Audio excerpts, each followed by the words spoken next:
Wenatchee School District. Today, State Superintendent Chris Reichdahl, during a press conference today, sent out his requirements for reopening the schools next year throughout Washington. And directly from Mr. Reichdahl, it is my expectation that schools will open this fall for in-person instruction. So he is expecting all school districts around the state of Washington to open their doors, contingent on that our local health departments sign off on our plans. So we need to create plans that are meeting their requirements. And some of those requirements and big ideas and takeaways from the document that we'll be sharing out to our district regarding have to do with our face masks, that every staff member, every student will be required to wear face masks while at school.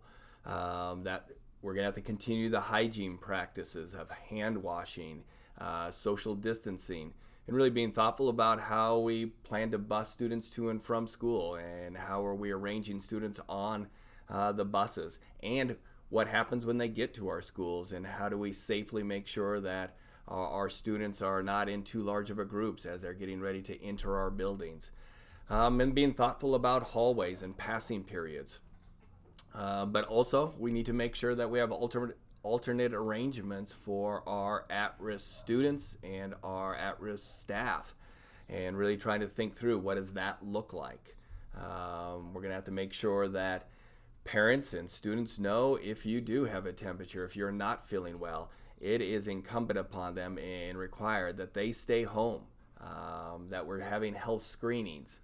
That does not mean, based off of the information we have right in front of us, that we're taking temperature checks, but the understanding that students are healthy and staff are healthy when they come into our buildings. Making sure that we have effective cleaning procedures in place and disinfection occurring throughout our whole organization, and that we're adhering to all of their guidelines.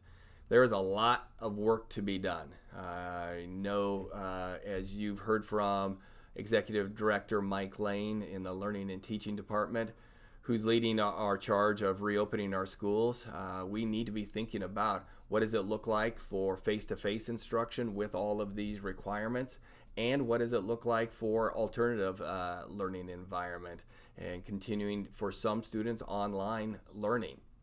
But one of the key requirements that the state superintendent was very clear about was that we must be ready to go back to online learning in case something occurs in the fall, another outbreak. So we have to be ready for that. I'm excited for our students to be coming back. Believe that we will create a safe plan for our students, because in our schools is where our students learn best. We know that. That's been proven out over these last 3 months. As incredible job as each and every one of our staff members have done, what makes the biggest difference are those relationships, and it's really hard to have all those same relationships when we're in this distance learning. Another piece that we are strongly considering is thinking about our ESY program for this summer and for our migrant bilingual program. Can we do some face-to-face instruction this coming summer? But again, all of that will be contingent on the Chelan County health officials signing off on our plan.